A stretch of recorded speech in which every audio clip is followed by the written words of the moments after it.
When a blue-skinned girl pointed at me and said, "Maybe that human will help us," I didn't know that in 3 days I'd be fighting her father barehanded, a man who saw his own daughter as a weapon. For 3 years I'd been hiding from the guilt of 12 dead, and now a little alien child saw a hero in me before I believed it myself. And it cost me everything. The sun of Riston 9 beat down mercilessly on the cracked earth, turning the air into liquid shimmer above the rust-colored canyons. Jackson Reyes pulled the worn cloth tighter across his face, squinting through the haze as his pack beast, a six-legged creature the colonists called a Varanus, plodded steadily between towering stone spires. Dust devils danced in the distance, harbingers of the evening storm that would transform this brutal furnace into a deadly freezer within hours. Jackson had been alone for 3 years now, ever since the cave-in at the northern mining complex had taken his crew. He'd been the only one to dig himself out, emerging into daylight with hands bloody and raw, to find 12 men buried forever beneath Riston 9's uncaring stone. Some nights he still heard their voices calling from below, their screams echoing in his dreams until he woke gasping and covered in cold sweat. Most days he tried not to think about it at all, throwing himself into his work with an intensity that bordered on self-destruction. He was a mechanic by trade, a fixer of broken things in a broken world. On Riston 9, everything broke eventually. The crushing heat, the bone-snapping cold, the abrasive sand that worked its way into every joint and bearing, all conspired to tear apart whatever humanity tried to build here. Jackson made his living traveling between the scattered outposts and mining camps, repairing water wheels, fixing broken pulleys, resharpening drill bits, and keeping the colony's primitive machinery limping along for another season. It was solitary work, which suited him fine. The fewer people he had to care about, the fewer he could fail. The Varanus suddenly lifted its broad head, nostrils flaring wide as it caught a scent on the wind. Jackson felt it too, a wrongness in the air that made the hair on the back of his neck stand up. Years of survival had honed his instincts to a razor's edge, taught him to read the subtle signs that meant the difference between life and death in this unforgiving wilderness. He reached for the long knife strapped to his thigh, calloused fingers closing around the worn leather grip, eyes scanning the canyon walls with practiced wariness. Nothing moved except the wind-driven sand, but something was out there. He could feel it in his bones, that primal warning that predators and prey both understood. Then he saw it, a cloth banner, torn and faded by the relentless sun, tied to a jutting rock. The pattern was unmistakable, 3 parallel lines intersected by a fourth, the universal distress signal that every traveler learned before venturing into the deep desert. But the cloth itself was wrong, the weave too fine, the color too vivid even in its sun-bleached state. Not human manufacture. His jaw tightened as understanding settled over him like a heavy cloak. Jackson had heard the stories everyone had. Blue-skinned travelers from beyond Riston 9, refugees and criminals fleeing wars among the stars. The colony governors claimed the aliens were dangerous, that they carried diseases, that they shouldn't be trusted under any circumstances.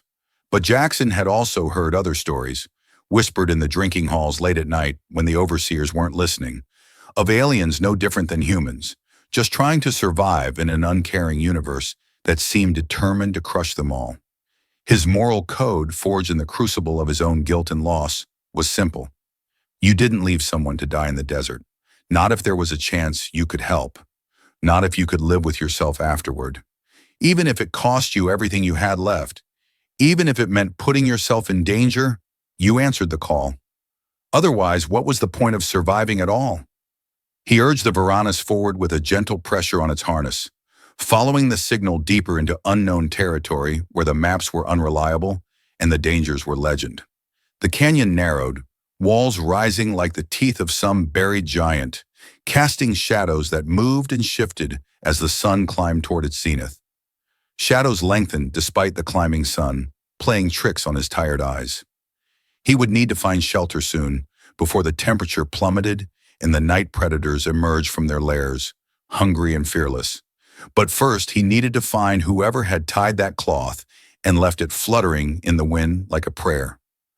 The wreckage lay sprawled across a narrow defile, partially buried in sand that had drifted against the canyon wall like snow in some frozen wasteland.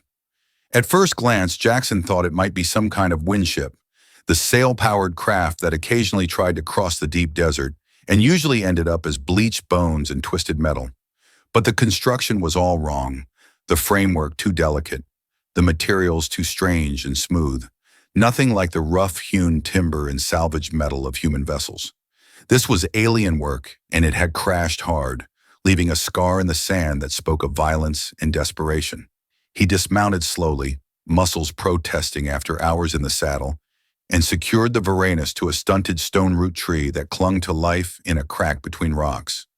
The beast lowered its head to search for moisture in the shade, its rough tongue rasping against stone.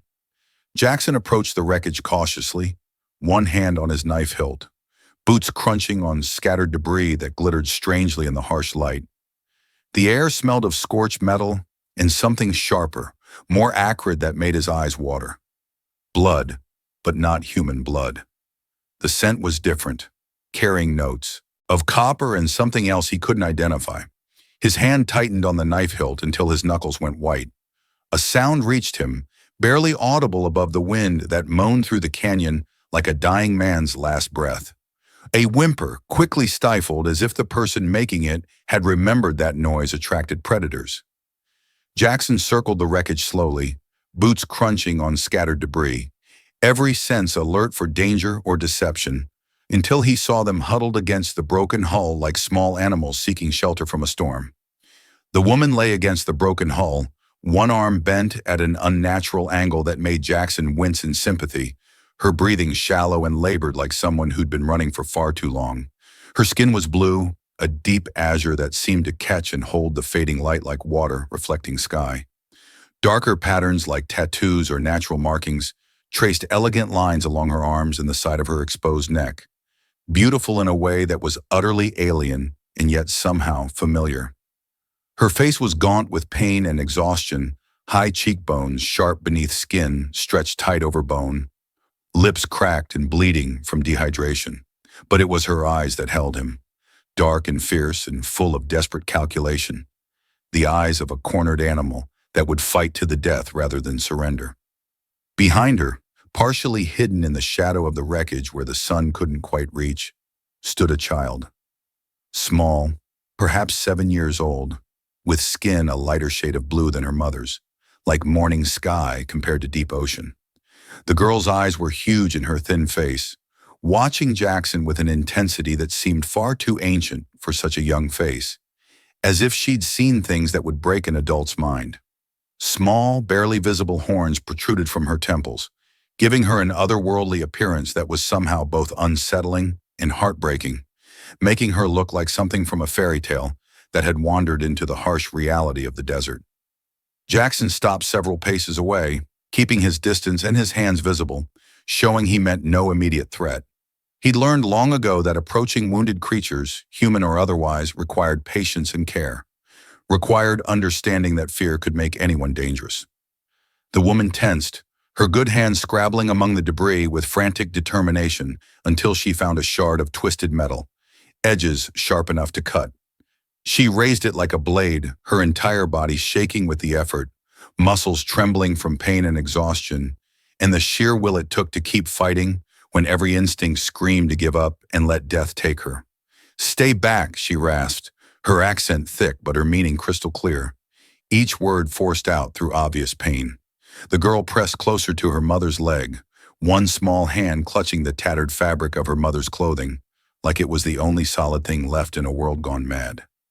Jackson slowly raised both hands, palms out in the universal gesture of peace, moving with deliberate care so as not to spook them. "I'm not here to hurt you," he said, keeping his voice low and steady, the way he'd talk to a frightened animal. "I saw your signal. I'm a mechanic. I help people. That's what I do." The woman's eyes narrowed, searching his face for deception with an intensity that felt like being cut open and examined. Her breath came in short, pained gasps that spoke of broken ribs or worse. The makeshift weapon trembled in her grip, and Jackson could see blood seeping between the fingers of her injured arm. She was calculating, weighing the risk of trusting him against the certainty of death if she didn't. The sun was setting, painting the canyon walls in shades of orange and red like fire. Soon it would be too cold to survive without shelter and warmth, and they all knew it. The child spoke then, her voice barely a whisper, but clear in the desert silence that pressed down on them like a physical weight. "Don't cry, Mama. Maybe that human will help us." She pointed a small finger at Jackson, and when her eyes met his, he felt something shift inside his chest. Felt some of the ice that had surrounded his heart for 3 years begin to crack. There was no guile in that gaze, no manipulation or calculation, only a pure and desperate hope that cut through all his carefully maintained defenses like a blade through paper. The woman's weapon hand wavered, then lowered slightly as she fought an internal battle between suspicion and necessity. A single tear traced a path down her blue cheek, leaving a darker trail that caught the light, and Jackson realized with a shock that she'd been trying not to cry in front of her daughter, trying to be strong even as her world fell apart around her. "You would help us?" she asked, her voice breaking with emotion she could no longer contain. "Even though we are not your kind? Even though helping us might bring danger to you?" Jackson took a careful step forward, his shadow falling across them both. "Ma'am, out here, we're all the same kind. We're all just trying to stay alive one more day." He nodded toward the darkening sky where the first stars were beginning to appear, like distant promises. "But we need to move now. The cold's coming fast, and it won't care what color our skin is or where we came from. It'll kill us all the same if we don't find shelter." The scanner on Jackson's belt suddenly vibrated with sharp, insistent pulses, a crude mechanical device that used weighted springs to detect movement through ground vibrations. He didn't need to look at it to know what it meant, didn't need to check the dials to understand the danger. Something large, or several somethings, were approaching fast, moving with purpose and coordination that spoke of intelligence and intent. The woman's eyes widened in recognition and fear, following his gaze toward the canyon entrance where a thin plume of dust was rising into the evening air. "They found us," she whispered, and the fear in her voice was primal, the fear of prey that knows the hunter is close. "Antaras, he's coming for us. He never stops, never gives up until he has what he wants." "Who's Antaras?" Jackson asked, already moving, already calculating distances and escape routes, his mind racing through possibilities and discarding them just as quickly. "Her father," the woman said, gesturing to the child with her broken arm, the movement causing her to gasp in pain. "He wants to take her back to our homeworld, to make her into something she should never be, to twist her and shape her until there's nothing left of the child she is now." She broke off, her face twisting with pain and fury, and a mother's desperate love. "He will kill anyone who stands in his way.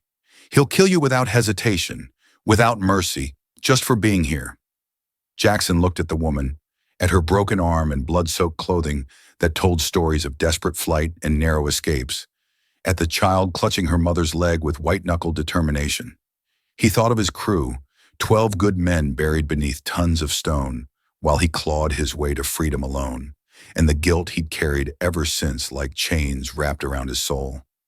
He thought of all the times he'd told himself he would never again fail to save someone who needed him, would never again have to live with the weight of preventable death on his conscience. "Then we don't let him take her," he said simply, his voice carrying the weight of an oath spoken before witnesses. "Can you walk?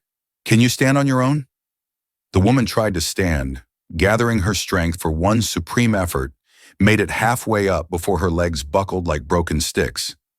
Jackson caught her before she hit the ground, feeling the feverish heat of her skin through her clothing, the way her body trembled with exhaustion and shock. She was worse off than she'd let on, probably concussed from the crash, definitely in shock from blood loss and trauma.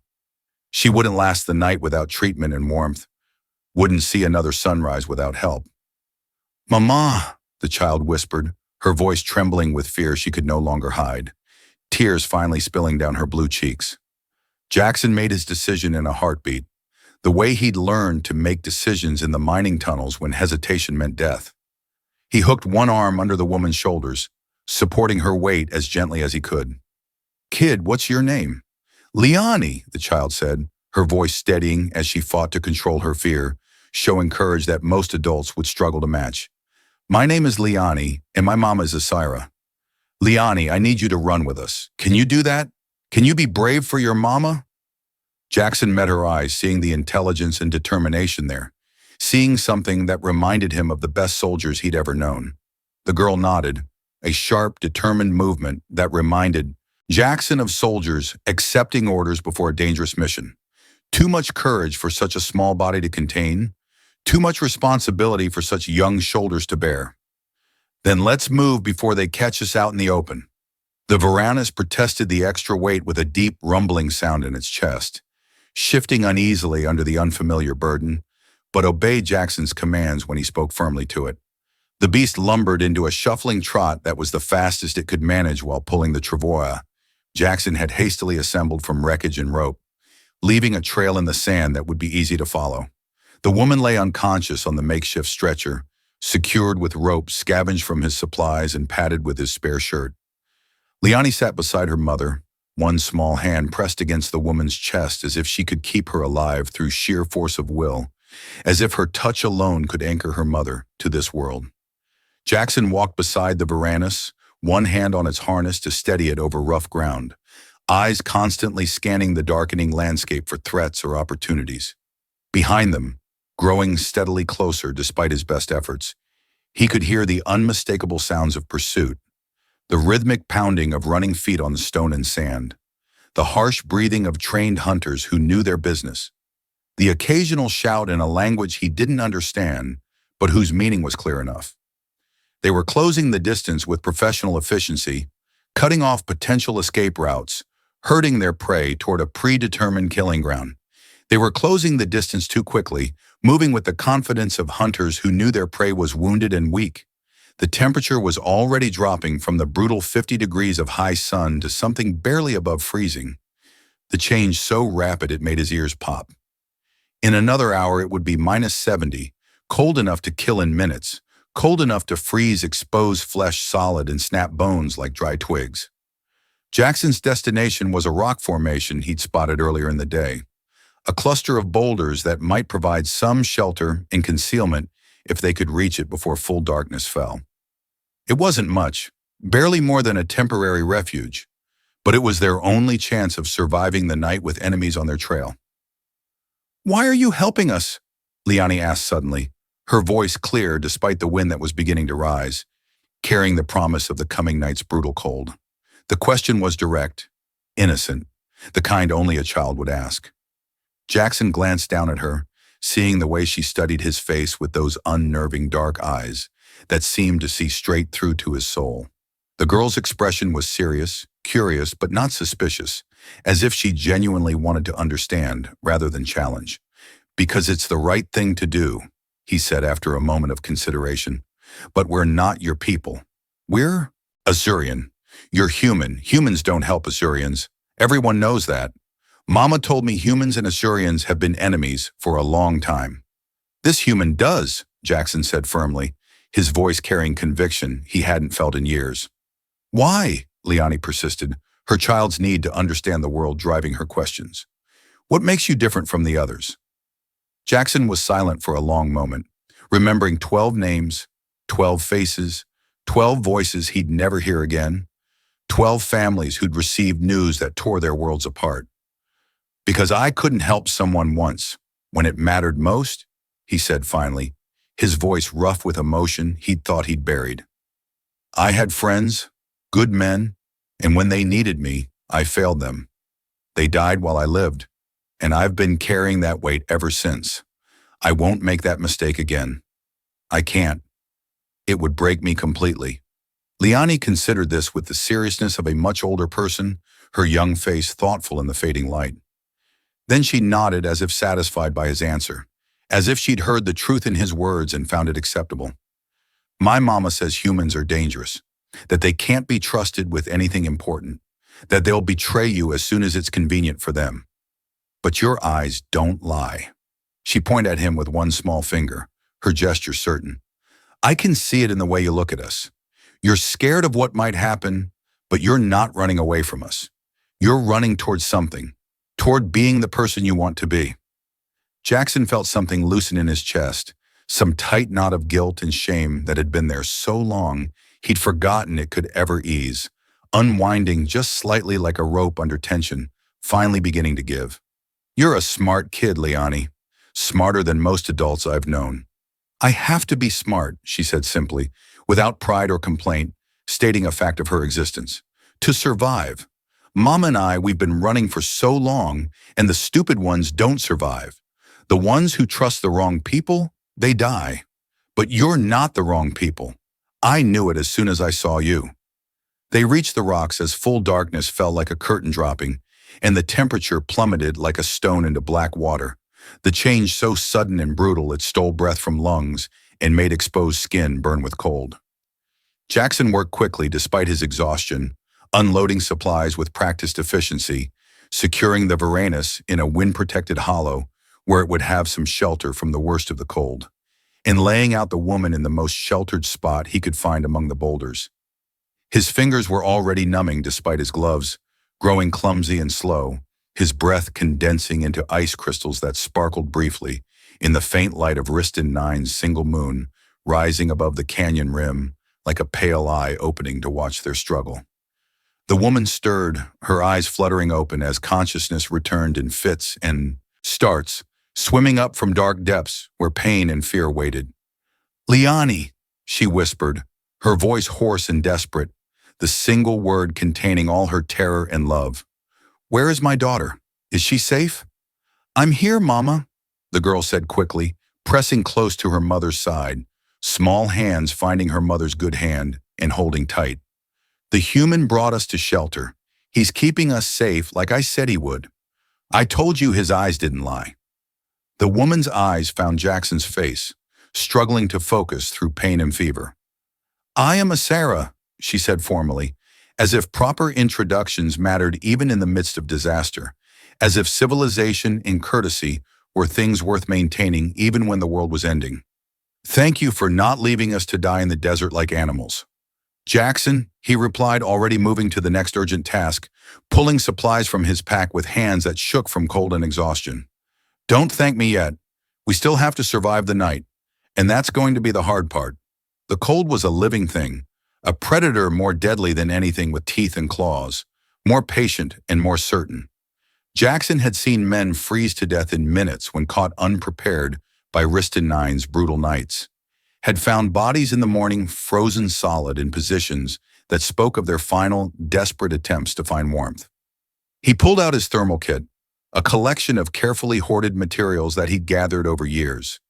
Dried dung from the Varanus that would burn slow and hot, scraped resin from stone root trees that would hold flame, a precious fire starter he'd salvaged from the colony years ago and kept working through constant maintenance.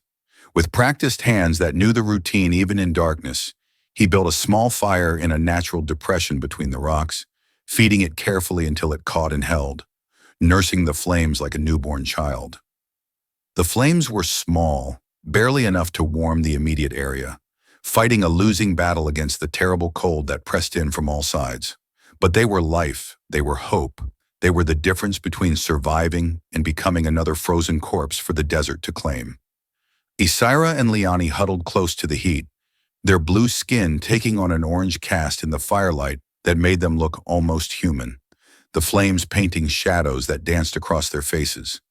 Jackson worked on Asaira's broken arm with supplies from his medical kit, splinting it with straight pieces of debris from the wreckage, and binding it tight with strips of cloth torn from his own spare clothes.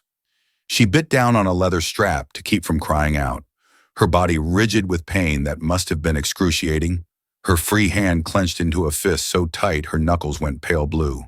"Who is Antaras?" Jackson asked as he worked, needing to understand what they were facing, needing to know his enemy. "Tell me everything. I need to know what's coming."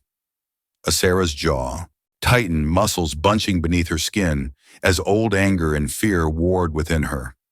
"My husband once, before I understood what he truly was beneath the mask he wore," she said, each word careful and precise despite her pain. "A commander in the Azurian military, powerful and ambitious beyond reason, ruthless in ways that terrify even his own people. He believes Liani belongs to him, that she's his property to shape as he wishes, a tool to be forged and wielded. Her eyes flickered to her daughter, softening momentarily with a love so fierce it was almost painful to witness. He would make her into a weapon, a killer without conscience or mercy, a tool for his ambitions to conquer and rule. He has plans for her, terrible plans that would destroy everything good and innocent in her. I couldn't let that happen. I would die 1,000 deaths before I let him have her. So you ran from him, Jackson said, understanding the desperation that would drive a mother to flee across the stars. So I ran with everything I had, Asaira confirmed, her voice thick with emotion and exhaustion. For 2 years we've been running, across worlds and through wastelands, always one step ahead of his hunters, never sleeping in the same place twice, always moving, always hiding, always afraid, until our craft failed us here on this cursed planet, until we crashed in this desert and I thought it was finally over. She looked at Jackson, her dark eyes full of a fierce, desperate pride that refused to die even in the face of impossible odds. I would rather die free than live as his prisoner, and I would rather Liani die free than live as his slave, even though it would break me to lose her. Jackson finished binding the splint as securely as he could, checking the tightness to ensure it would hold, and sat back on his heels. His own wounds were beginning to make themselves known, scratches and bruises from the desperate flight, but they could wait. Nobody's dying tonight if I have anything to say about it, he said with conviction. Not on my watch. Liani spoke up from where she'd been watching the fire dance, her young face thoughtful and worried in the flickering light. Antaras is very strong, stronger than any human, she said quietly. He has warriors with him, trained fighters who have killed many times before. They have bows and blades and they know how to use them. They won't stop until they find us. They never stop. How many? Jackson asked, needing to know the numbers he was facing. The girl held up both hands, all fingers spread wide, then opened and closed them again. This many when we first ran, maybe more now. He keeps adding new hunters, new trackers. The more we run, the more he sends after us. 10 or more trained warriors against one mechanic, a wounded woman and a child. The odds weren't just bad, they were suicidal. Jackson had fought before, in the colony wars between outposts over water rights and in personal disputes that had escalated. Beyond words, but he'd never been a soldier, never been trained for combat. He was a builder, a fixer, someone who put things together rather than tearing them apart, someone who believed in creation rather than destruction. But sometimes when you couldn't fix something, you had to break it first. Sometimes you had to destroy before you could build something better. Liani, he said, drawing the girl's attention with his serious tone, making sure she understood how important this was. I need you to stay here with your mother and keep the fire burning, but keep it small so the smoke doesn't give away our position. Can you do that for me? The girl nodded solemnly, her face showing understanding beyond her years. Good. If anyone comes who isn't me, anyone at all, you hide immediately. There's a crack in the rocks over there. See it? He pointed to a narrow crevice, barely visible in the firelight, a shadow darker than the surrounding stone. You can squeeze through because you're small, but an adult can't fit. You take your mother's hand and you pull her as deep as you can go into that crack. You hide in there and you stay completely silent no matter what you hear outside. Do you understand? Where are you going?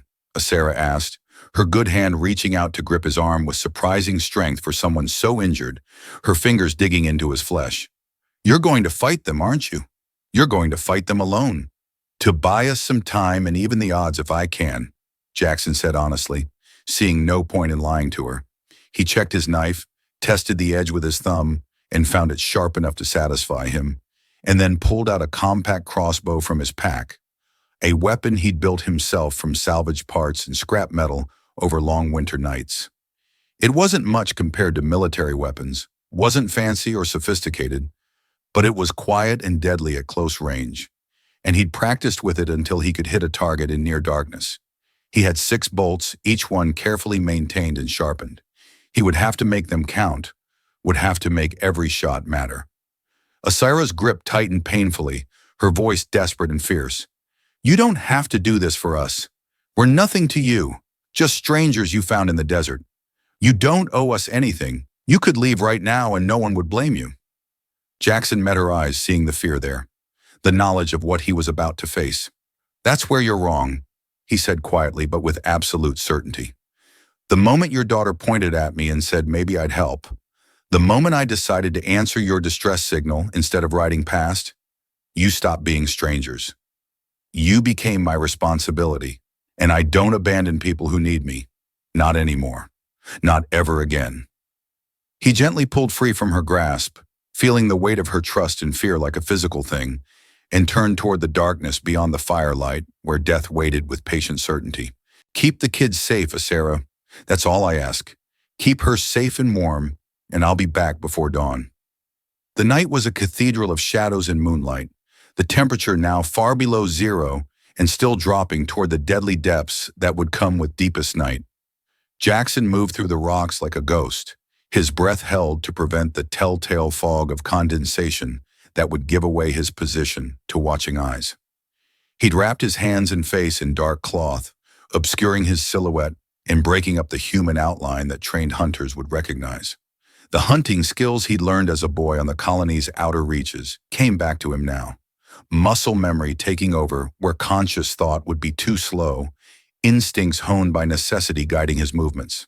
He found their trail easily enough, the pursuers not bothering to hide their approach anymore. The Azurian hunters weren't trying to hide their approach. Confident in their numbers and their prey's weakness, moving with the assurance of professionals who knew their business. Jackson counted 8 figures moving in a loose formation through the canyon, with 2 more hanging back as a rear guard to prevent escape or ambush. All were Azurian, their blue skin almost invisible in the darkness except where moonlight caught exposed faces and hands, turning them into floating masks in the night.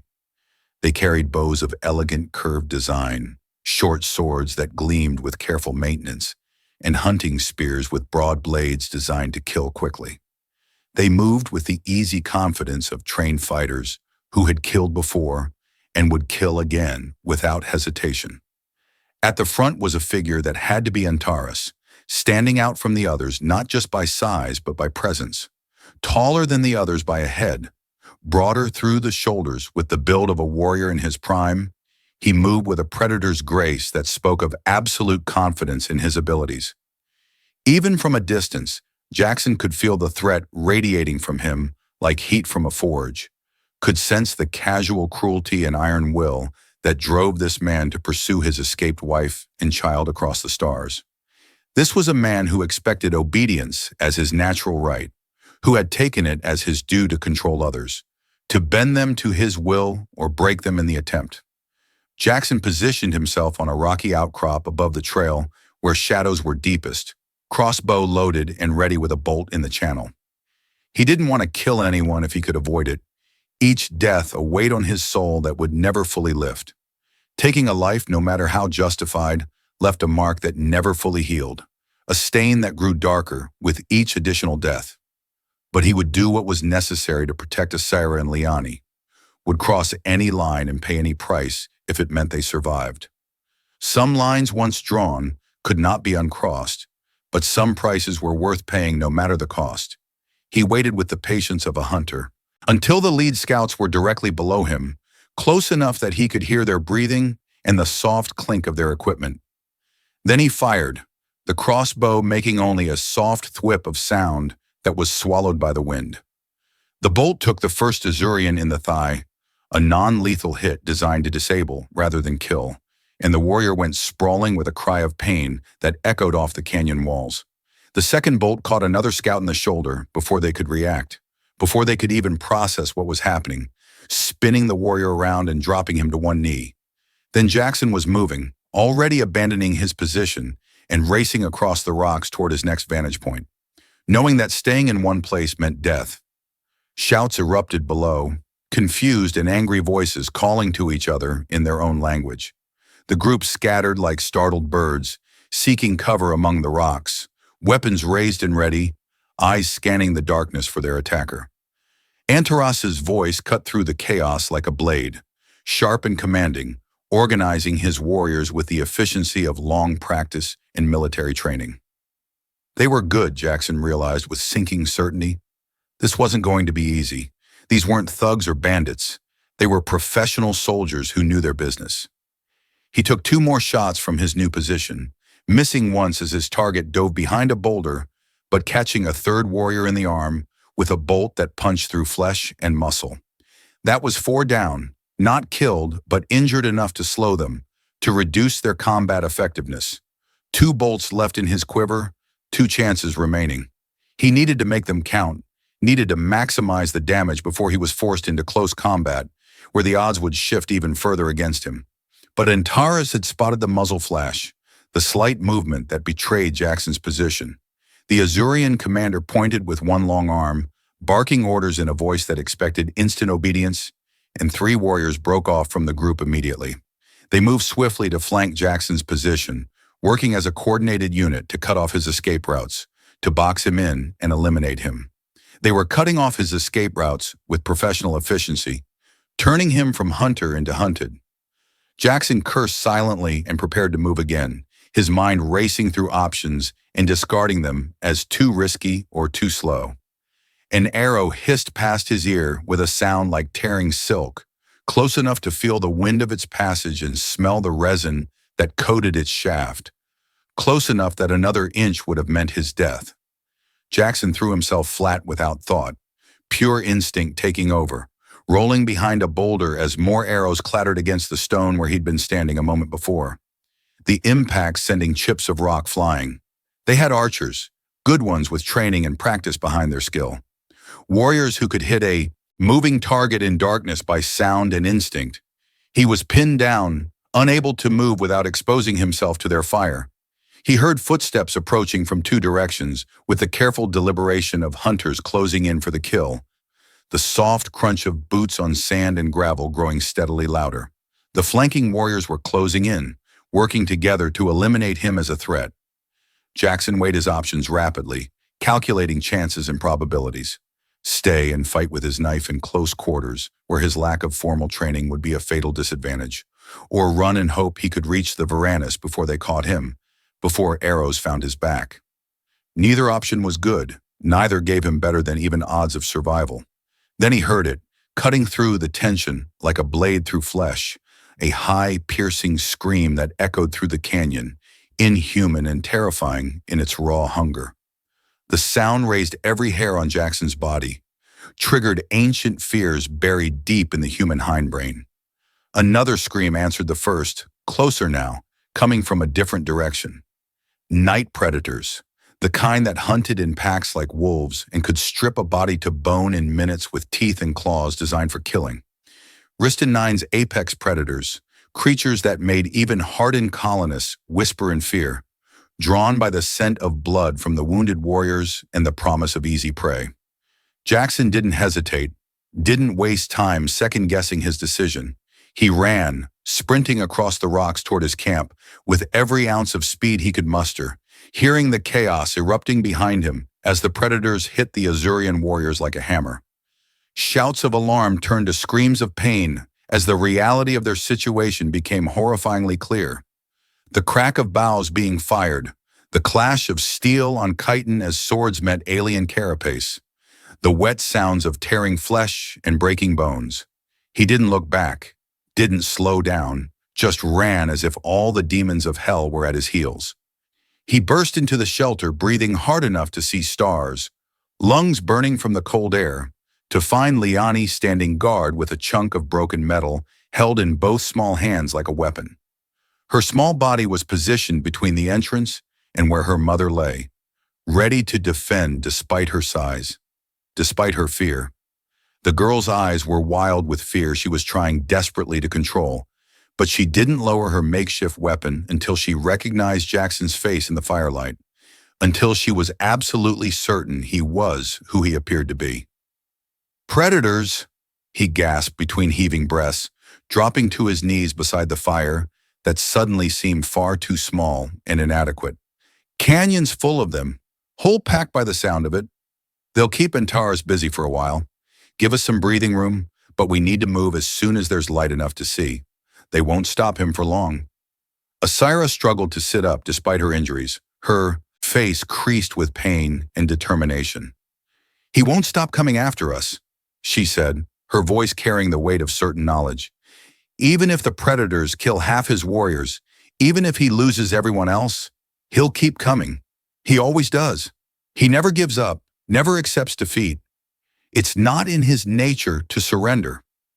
Jackson looked at her, seeing the exhaustion and despair in her eyes that spoke of 2 long years spent running, of countless close calls and narrow escapes. The weight of 2 years spent running, never safe, never able to rest. "Then we need to get off this planet entirely," he said, making the decision as he spoke. "Is there anywhere you can go? Anywhere you'd be safe from him?" "There's a station," Asaira said slowly, her voice tentative as if afraid to hope. "Orbital, around the gas giant 3 days journey from here. Havenport. It's neutral territory, multi-species, protected by treaty. If we could reach it." She shook her head, the small hope in her voice dying before it could fully form. "But it's impossible. We'd never make it across the desert on foot in our condition, and we have no craft capable of reaching orbit." Jackson thought furiously, running through his mental map of the region that he'd built over 3 years of solitary wandering, pulling up every scrap of information he'd accumulated. "There's a place," he said after a long moment. "Old Colony Station, abandoned years ago after the collapse. Helios West. It's about a day's travel from here if we push hard and don't stop. The main complex is dead, most of it collapsed or ruined, but there might be something there we can use to signal for help. Equipment, supplies, maybe even a way to get a message to Havenport." "A human station?" Asaira's voice was skeptical, colored by years of hearing that humans and Azurians were enemies. That cooperation between their species was rare and dangerous. "A desperate station," Jackson corrected her firmly. "Look, I won't lie to you. The place is half collapsed, barely standing, might fall down around our ears if we look at it wrong. But it's our best shot at getting off this rock alive. Antaras won't expect us to head toward human territory, toward a place where we should be even more vulnerable." Liani spoke up with the directness of a child who hasn't learned to doubt her instincts. "I think we should trust him, Mama. He saved us from the hunters when he didn't have to. He's kept us warm when he could have left us to freeze. His eyes don't lie. I told you that from the beginning." Asaira looked at her daughter, then at Jackson, searching his face for any sign of deception or hidden motive. Something in her expression shifted, the desperate suspicion giving way to a cautious hope that was almost painful to see. "Then we go to this Helios West," she decided. "But if you're wrong, if this is a trap or a mistake, then I'll die trying to get you out of it," Jackson said with absolute sincerity, meeting her gaze, without flinching. "I give you my word, and I don't give my word lightly. Not anymore. I've learned what it costs to break it." They left before dawn while the temperature was still deadly, but the predators had retreated to their daytime lairs, sated with their night's hunting. The Varanus carried Asaira on the travois, the beast moving steadily despite its exhaustion, with Liani walking beside her mother like a small soldier on campaign. One small hand always touched her mama's arm, maintaining that physical connection as if it alone could keep her mother tethered to life. Jackson walked ahead, eyes constantly scanning for threats or opportunities, his body aching from the night's exertions, but his will unbroken. Behind them, in the growing light of a new day, they could see carrion birds beginning to circle above the canyon where they'd made their stand. Dark shapes against the pale sky. Antaras had survived. Jackson was certain of that beyond any doubt. Men like him always did, always found a way to endure when lesser men would fall. The journey to Helios West took them across terrain that tested every limit of human and azurian endurance. Salt flats that reflected the sun like mirrors, blinding and burning exposed skin until it blistered. Razor-sharp lava fields where one misstep could slice through boot leather and flesh alike, leaving bloody footprints in the dust, and vast stretches of shifting sand that sucked at their feet with every step, trying to drag them down and hold them. The heat during the day was beyond brutal, rising to temperatures that seemed impossible for living things to endure, and they had to stop frequently to seek shade and conserve water that was running dangerously low. Jackson rationed their supplies carefully with the experience of someone who'd survived in the desert before. But he knew they wouldn't last more than 3 days at most, probably less given Asaira's condition. They had to reach the station, had to find water and shelter, or they would die out here where no one would ever find their bones. Liani proved to be tougher than her small size suggested, showing a resilience that amazed Jackson. She never complained, never asked to rest even when exhaustion made her stumble, just kept walking with a grim determination that reminded Jackson of soldiers he'd known in the colony wars. Men and women who'd learned that survival meant putting one foot in front of the other, no matter how much it hurt. Asaira drifted in and out of consciousness, her fever rising despite Jackson's best efforts to treat her wounds with the limited medical supplies he carried and the water he could spare to keep her hydrated. On the second morning, as they crested a rocky ridge that seemed to go on forever, Jackson spotted fresh tracks in the sand that made his heart sink like a stone. Boot prints, many of them, moving in the same direction they were heading, the tracks clear and recent. His stomach sank with the certainty of what this meant. Antaras wasn't just following them anymore, wasn't simply pursuing. He was anticipating their route, using his military training and strategic mind, moving to cut them off. "He knows where we're going," Asaira said weakly from the travois, her fever having broken during the night, leaving her lucid but desperately weak. Her voice was barely above a whisper, but carried bitter certainty. "He's a strategist, trained in military academies, studied tactics and warfare his entire life. He'll have studied the maps, calculated our options, eliminated the impossible. He's driving us toward Helios West like animals toward a trap." "Into a trap," Jackson finished grimly, studying the tracks and estimating numbers and timing with the careful attention of someone who knows his life depends on getting it right. The Azurian warriors had passed through perhaps 6 hours ago at dawn, moving fast and purposeful. They'd be at the station already, waiting in ambush, prepared and ready. Liani looked up at him with those two knowing eyes that had seen far too much, understanding more than any child should have to. "So what do we do now?" Jackson was silent for a long moment, thinking through possibilities and weighing risks, his mind working through scenarios and discarding them as quickly as he formed them. Finally, he said with grim determination, "We spring the trap, but we do it on our terms, not his. We become the hunters instead of the hunted."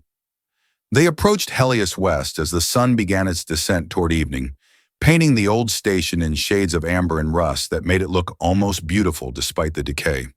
The complex was exactly as Jackson remembered it from years ago, a sprawling collection of stone buildings and metal structures built into the side of a cliff face for protection from the elements and the creatures that hunted the desert. Most of it was in ruins now, collapsed walls and sagging roofs, testament to decades of neglect and the desert's patient destruction. But the core structure built into the cliff itself remained intact, its heavy blast doors sealed against wind and sand and time. Jackson studied the station through a crudely constructed spyglass he'd made years ago, looking for signs of the ambush he knew was there, the trap that waited to spring closed around them. He spotted them quickly enough once he knew what to look for. Shadows in the wrong places where nothing should cast shadow. The occasional flash of blue skin in the failing light when someone moved carelessly. The too careful arrangement of debris that suggested prepared positions and firing lanes. Antaras had at least 6 warriors concealed around the main entrance, probably with bows ready to fill them with arrows the moment they came into range. And there were probably more inside the complex itself waiting to complete the trap. "They're waiting for us to walk right in through the front door," Asaira observed from where she sat propped against a rock. She was sitting up now under her own power, her arm still splinted, but her strength slowly returning with rest and the small amounts of water Jackson could spare for her. "That's exactly the idea they want us to have," Jackson said with a tight smile. "So we don't give them what they expect. We don't play by their rules." He pointed to a section of the cliff face to the left of the main complex, where the rock face was sheer and intimidating. "See that spot? About 30 feet up, there's a ventilation shaft. It was supposed to be sealed during the station's final evacuation when the colony pulled back, but I know for a fact it wasn't. Miners used it as a quick way to sneak back inside when the complex was officially closed, to salvage equipment and supplies. I used it myself once, years ago, when I was younger and more desperate for salvage. You want us to climb up there? Asaira looked at her broken arm with obvious doubt, the splinted limb useless for climbing. I'll go first and secure a rope, Jackson explained patiently. Then I'll rope you up and pull you through. You won't need to climb. Just hold on and let me do the work. Then Liani can come up after you. Once we're inside, we'll have the advantage because we'll know the layout and they won't.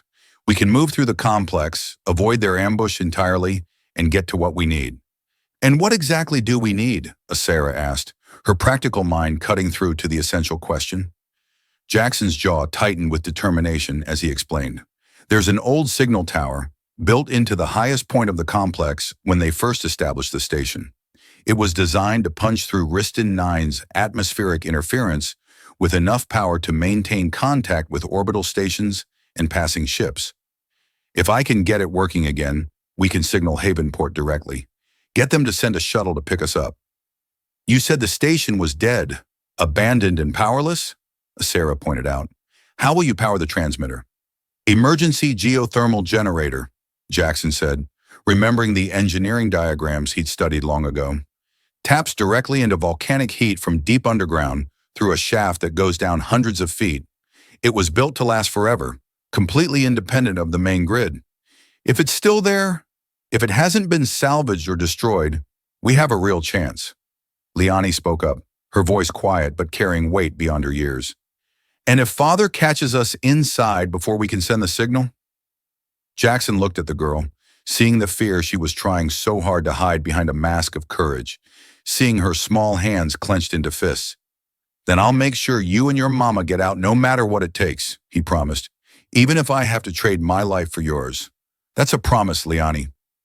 They waited until full dark, until the temperature dropped and the night wind rose like a living creature, howling through the ruins like a chorus of ghosts mourning the station's death. Jackson secured the Varanus in a hidden hollow with practiced efficiency, leaving it with enough food and water to last several days should they fail to return. If they didn't come back, someone would eventually find the creature and give it a new home. Though Jackson pushed that thought away as quickly as it formed, he hoped desperately it wouldn't come to that, hoped they would survive to reclaim their loyal companion. The climb was harder than he remembered from years ago, his body older now and marked by countless injuries and hardships. His hands and feet searched for holds in the dark, relying on muscle memory and desperation more than sight, trusting instincts honed by years of working in dangerous places. Below him, the drop was far enough to kill, to smash a body against rocks and leave it broken and forgotten. He didn't look down, focusing instead on the next handhold, the next movement upward. When he reached the ventilation shaft, he found it exactly as he'd left it years ago, unsealed, the covering pushed aside by long-ago miners and never replaced. He tied off his rope to a solid anchor point he'd used before and dropped it down for the others, watching it snake down the cliff face to where Asaira and Liani waited. Getting Asaira up with one functional arm was a nightmare of slow, painful progress that tested Jackson's strength to its limits. Jackson hauled on the rope until his muscles screamed and his hands bled through his gloves, while she used her legs to walk up the cliff face as best she could, her face twisted with pain she couldn't fully suppress, but showing determination that refused to break. Liani came up behind her mother with the agility of youth, light and quick as a spider, her small hands finding holds that Jackson wouldn't have trusted his own weight to, her young body perfectly suited to the climb.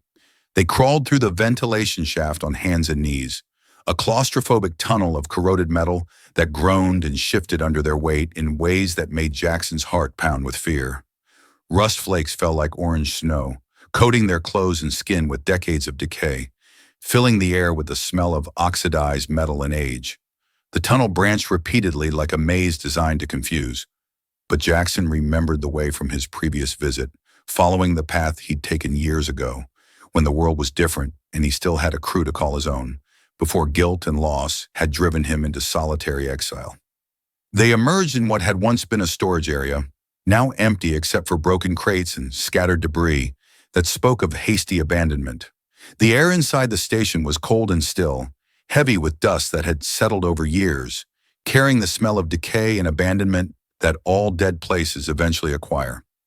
Jackson led them deeper into the complex, moving carefully and listening for any sound that might betray an enemy's presence, his hand never far from his knife. Every footstep seemed impossibly loud in the silence, every breath a shout that might give them away. The station was a maze of corridors and rooms, most of them partially collapsed or blocked with rubble from cave-ins and structural failures. Jackson navigated by memory and instinct, occasionally consulting crude marks he'd scratched into walls during his previous visit to guide his way.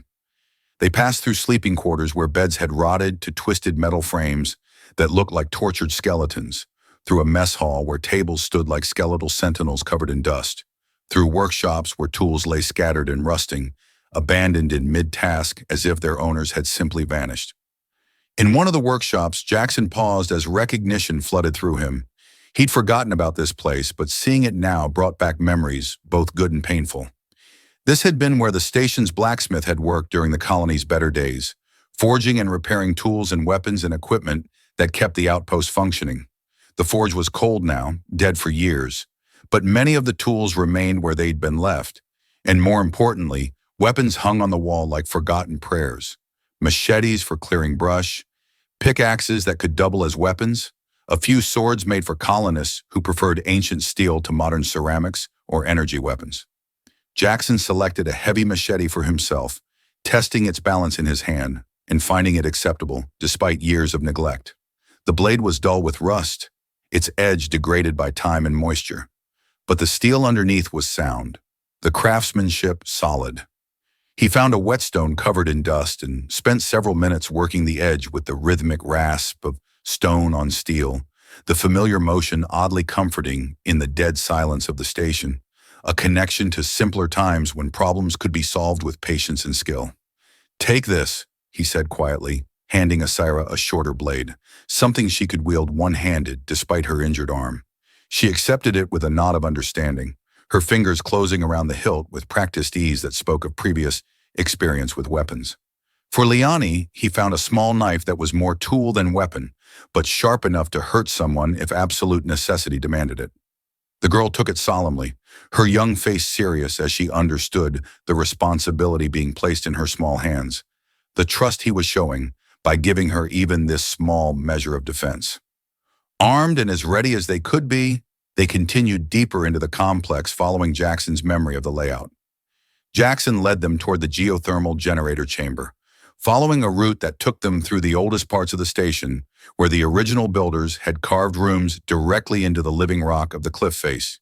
Here the walls were stone instead of metal, more stable and less likely to collapse, but also more echo-prone, with every footstep announcing their presence to anyone listening carefully. The darkness was absolute in places where even moonlight couldn't penetrate, forcing them to move by touch and memory. They reached the generator chamber without incident, which worried Jackson more than if they'd encountered guards along the way. The room was vast beyond imagining, carved from solid rock by mining equipment and human determination, with a massive cylindrical shaft in the center that descended hundreds of feet into the planet's crust where temperatures reached hellish extremes. Heat rose from the depths like breath from a sleeping dragon, making the air shimmer and dance, bringing with it the smell of sulfur and minerals. The generator itself was a marvel of old technology that had outlasted the colony that built it, a maze of pipes and turbines that converted thermal energy into usable power with elegant efficiency. And it was still running, Jackson realized with a mix of relief and surprise that made him want to laugh with joy.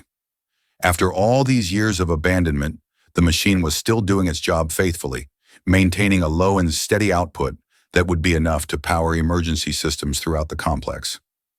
"It works," Asaira breathed in wonder, hearing the faint hum of machinery that had survived decades of neglect, her voice carrying hope for the first time since they'd met. "Now comes the hard part," Jackson said, bringing her back to reality. "We need to route power to the signal tower, and that means going to the control center, which is going to be right where Antaras expects us to be, right in the heart of his trap." As if his words had summoned doom itself, lights suddenly blazed to life throughout the complex with blinding intensity, dazzling after so long in darkness and making them cry out in pain. An alarm began to wail with ear-splitting volume, a harsh klaxon that echoed through every corridor and chamber, announcing their presence to everyone within miles. Jackson's heart sank like a stone as understanding crashed over him. They triggered a proximity sensor, probably something Antaras had set up specifically to catch them, to flush them out of hiding. The element of surprise was gone, shattered beyond recovery. "Run!" he said urgently, grabbing Liani's hand while Asaira pushed herself to move despite her injuries. They ran through a maze of corridors that all looked the same in the harsh artificial light, the alarm pursuing them like a living thing that wanted them caught and killed. Behind them, Jackson heard shouts and the pounding of feet as warriors moved with military precision. Antaras's warriors were moving to intercept with the coordination of trained soldiers, cutting off escape routes with practiced efficiency, herding them like animals toward a killing ground where they would have no chance. Jackson's mind raced desperately, calculating options and discarding plans as quickly as he formed them, searching for some way to turn this disaster into an advantage. They needed to reach the control center, needed to get the signal tower online, and transmit their distress call. Everything depended on it. Their lives and their freedom hung in that balance. They burst into a large chamber that had once been a common area, once a place where miners had gathered to eat and socialize and find comfort in each other's company. Now it was empty except for overturned furniture that spoke of hasty evacuation and the inevitable dust that covered everything. 3 exits led from the room, the way they'd come, and 2 others that branched into darkness beyond the harsh lights. Jackson was trying desperately to remember which led to the control center when the first warrior emerged from one of the far exits, moving with deadly purpose. The Azurian was fast beyond anything Jackson had expected, crossing the room in seconds that seemed to compress time itself, with a spear leveled at Jackson's chest held in hands that knew exactly how to use it. Jackson twisted aside with instincts honed by years of survival, the spear point grazing his ribs close enough to draw a line of fire across his skin, and brought his machete up in a defensive arc that caught the spear shaft. The blades met with a clang that hurt his ears and sent vibrations up his arm, the impact jarring him to his bones. The warrior disengaged smoothly, circled with the patience of a trained fighter, looking for an opening while his dark eyes calculated threat and opportunity with professional detachment. More warriors emerged from the exits, like shadows given form, 5 of them now surrounding their little group in a tightening circle. Asaira pressed Liani behind her protectively, her blade held ready despite her injured arm that must have been screaming with pain, her body positioned to shield her daughter with her own flesh if necessary. The warriors began to close in slowly, a noose tightening with inexorable patience, taking their time because they knew their prey was trapped and helpless. Then Antaras entered the room, and the temperature seemed to drop from his mere presence. He was exactly as Jackson had imagined from Asaira's descriptions, tall and powerfully built like a warrior from legend, moving with the absolute confidence of someone who had never known defeat in combat. His blue skin was darker than Asaira's, almost indigo like the deepest ocean depths, and his eyes were cold chips of black ice that held no mercy or compassion. He wore armor of layered leather and metal that had seen use and been maintained with religious care, practical and well-crafted. A long sword hung at his hip, its pommel worn smooth by countless hours of practice, and a bow was slung across his back. He looked at Jackson with the kind of dismissive contempt reserved for insects about to be crushed beneath a boot, his expression showing he considered this already finished. "So," Antaras said, his voice deep and resonant with the kind of authority that expected obedience, each word carefully chosen. "The human who thinks he can protect what is mine." His gaze shifted to Asaira, and something cruel and possessive entered his expression that made Jackson's blood run cold. "Did you truly think you could run forever, wife? That I would not find you no matter where you hid? That I would ever stop hunting you?"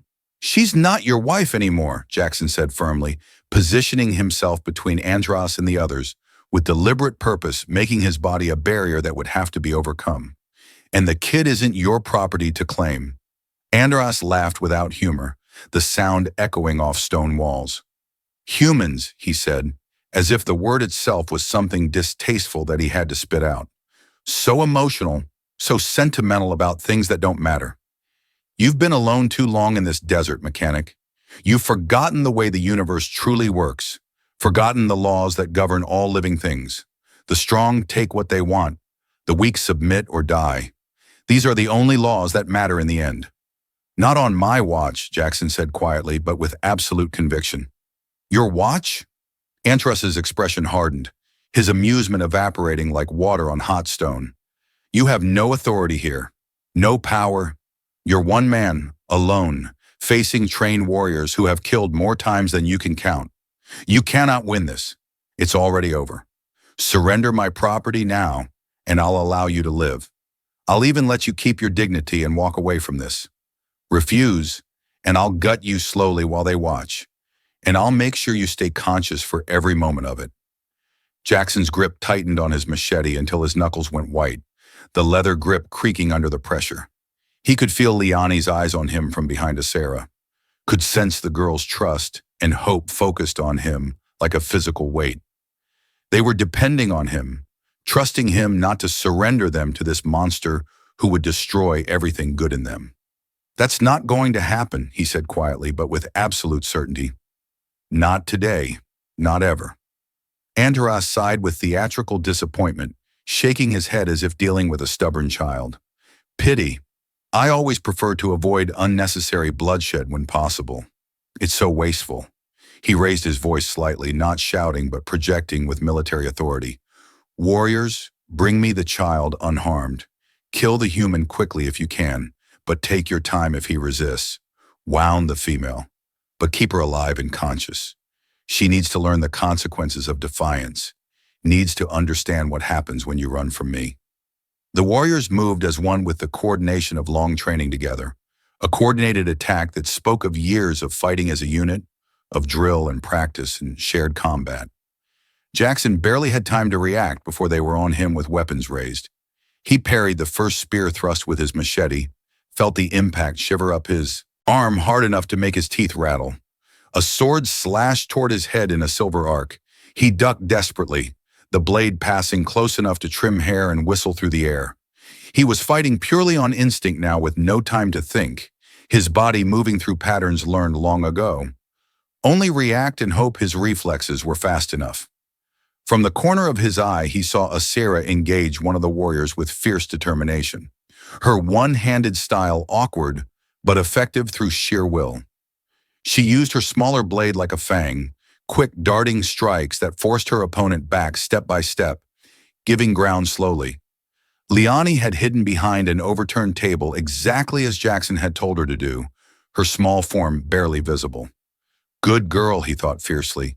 If he could keep the warriors focused on him, keep them away from the child, and give Asaira time to fight. A spear caught him in the left shoulder, not deep but enough to draw blood and weaken his grip significantly, the pain sharp and immediate. Jackson roared in fury and pain combined, more in fury than pain, channeling the shock into action, and drove his machete into the warrior's exposed side with all his remaining strength. The Azurian went down with a cry of agony, blue blood flowing dark. Jackson pulled his blade free with effort and pivoted to meet the next attack, his movement slower now, his shoulders screaming protest. But there were too many of them, too many angles to defend. For every warrior he engaged, another moved to flank him with professional efficiency, using their numerical advantage ruthlessly. They were working together with practiced coordination, using their numbers, wearing him down stroke by stroke. Jackson felt his strength flagging with each exchange, his reactions slowing as fatigue and injury took their toll. A sword opened a deep cut across his thigh that sent blood running down his leg. A spear slammed into his ribs with brutal force, driving the air from his lungs and making him gasp. He fell to one knee, gasping for air that wouldn't come, tasting blood in his mouth. Blood ran freely from multiple wounds, pooling on the stone floor. His vision swam with approaching unconsciousness, dark spots dancing at the edges. Through the haze of pain and exhaustion, he saw Antaras walking calmly toward Liani's hiding place with measured steps, unhurried and confident. The other warriors had Asaira pinned against a wall, disarmed and helpless, forced to her knees with a blade pressed against her throat hard enough to draw a thin line of blood. "No," Jackson tried to say, but it came out as a wheeze barely audible. Antaras reached down with casual cruelty and pulled Liani from behind the table by her arm, yanking her roughly into view.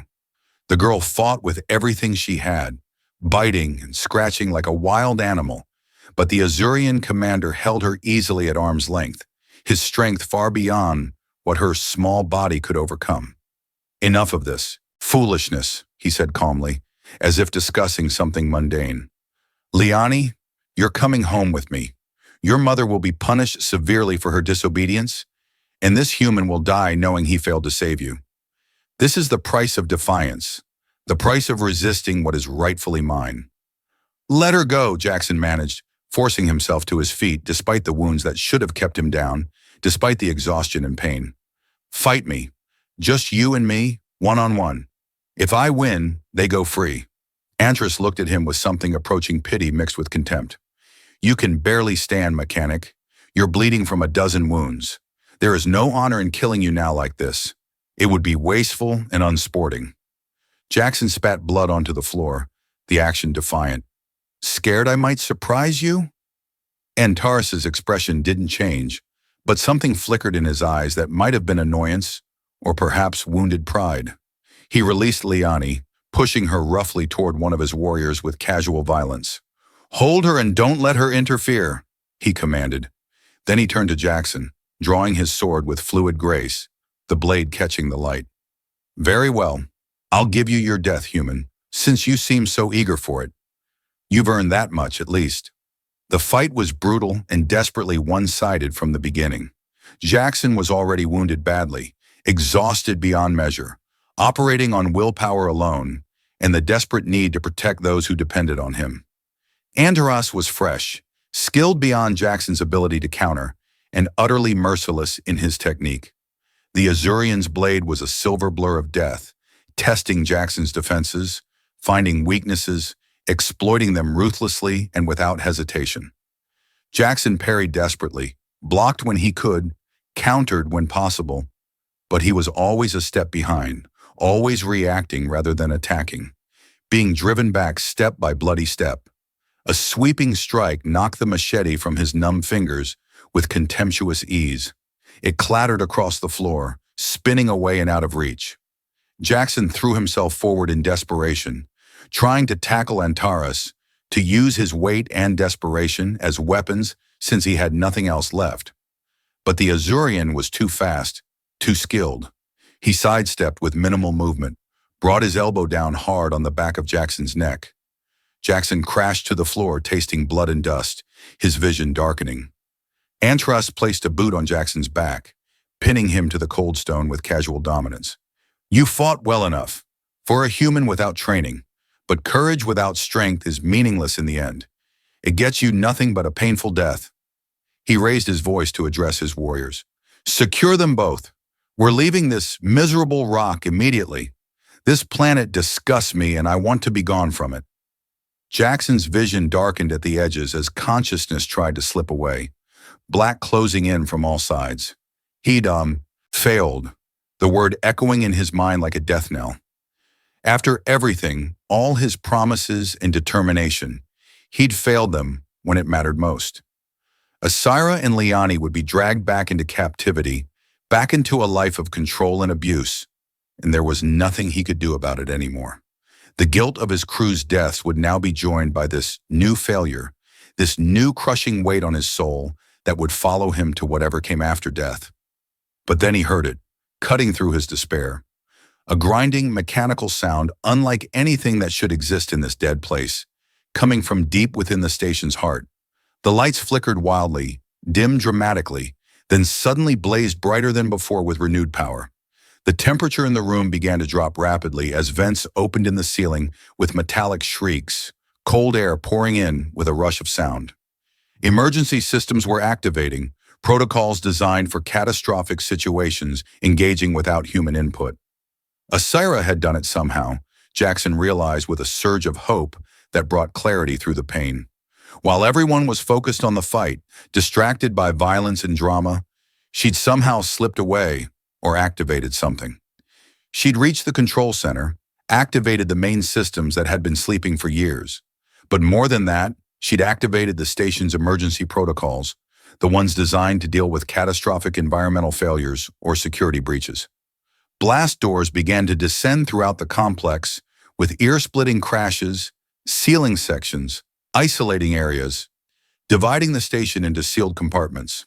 The station was going into full lockdown mode, following ancient programming that cared nothing for the people caught in its mechanical jaws. Antaras's head snapped up, understanding the danger instantly with a warrior's instincts. "Move now!" he shouted to his warriors, his calm composure cracking. "Get to the exits before we're sealed in and trapped like rats."